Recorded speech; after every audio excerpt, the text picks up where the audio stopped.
अस्सलाम वालेकुम दोस्तों, आज हम बात करेंगे सिकिलेक्स ड्रॉप्स के बारे में।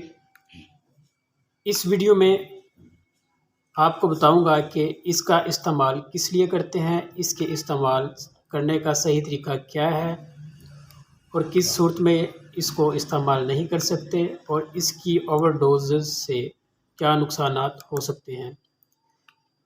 इससे पहले जिन दोस्तों ने चैनल को सब्सक्राइब नहीं किया वो चैनल को सब्सक्राइब कर लें और साथ ही मौजूद घंटी की अलामत को दबा लें ताकि हर नई आने वाली वीडियो का नोटिफिकेशन आपको मिल जाए और आप मेडिसिन से रिलेटेड इंफॉर्मेशन हासिल करते रहें। दोस्तों, सिकिलेक्स के अंदर हमें जो कंटेंट मिलता है वो है सल्फोलेक्स, जिसको सोडियम टिकोसल्फेट भी कहते हैं। अब पहले बात करते हैं कि सिकिलेक्स का इस्तेमाल किस लिए किया जाता है। इसका इस्तेमाल दोस्तों कॉन्स्टिपेशन यानी कब्ज़ की सूरत में करते हैं। इसके इस्तेमाल से स्टूल यानी पखाना नरम हो जाता है और कब्ज़ होने की सूरत में पखाना आ जाता है। दोस्तों, इसके अलावा पाइल्स यानी बवासीर के मरीज़ों को इसका इस्तेमाल किया जाता है। वो इसलिए कि बवासीर वाले मरीज़ का स्टूल यानी पखाना अगर सख्त होगा तो बवासीर वाले मरीज़ को दर्द होगा और पखाने के साथ खून भी आएगा।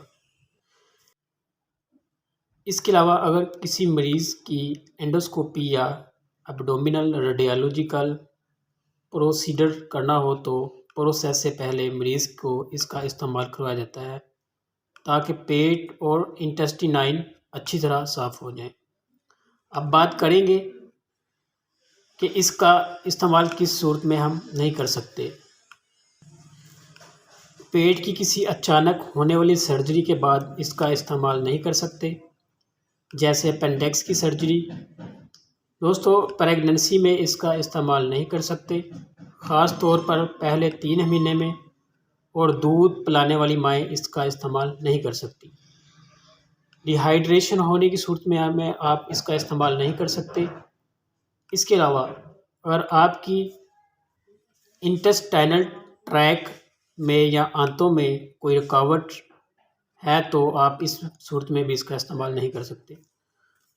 तो दोस्तों, अब बात करते हैं कि इसका सही तरीका इस्तेमाल क्या है। तो दोस्तों, इसका सही तरीका इस्तेमाल जो है वो है कि आप इसको रात के वक़्त सोने से पहले इस्तेमाल करें।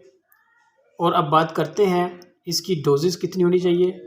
अडल्ट में दोस्तों 12 से 15 ड्रॉप्स नीम गर्म पानी या दूध में मिक्स करके दिन में एक बार इस्तेमाल कर सकते हैं। अडल्ट में इसकी टैबलेट भी आती हैं जिनमें 3 से 5 गोलियां आप दिन में एक दफ़ा इस्तेमाल कर सकते हैं।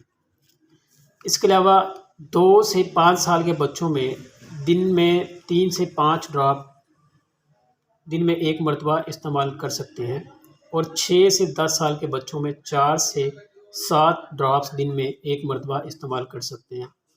और दोस्तों, अब बात करते हैं इसके साइड इफ़ेक्ट्स की। तो इसके साइड इफ़ेक्ट्स भी हैं जिसमें एब्डोमिनल पेन हो सकती है, नोज़िया, वॉमिटिंग हो सकती है, लूज़ मोशन भी हो सकते हैं। दोस्तों, इसके अलावा डिहाइड्रेशन भी हो सकती है। तो लिहाजा जो डोज़ आपको आपका डॉक्टर रिकमेंड करता है इसके मुताबिक ही इस्तेमाल करें और अपने डॉक्टर के मशवरे के बगैर इस्तेमाल ना करें। तो दोस्तों, ये थी आज की हमारी वीडियो। अगर वीडियो अच्छी लगी हो तो शेयर कीजिए, लाइक कीजिए और बेल आइकन को प्रेस करना ना भूलिएगा। इंशाल्लाह दोस्तों मिलेंगे नेक्स्ट वीडियो में, तब तक के लिए अल्लाह हाफिज़।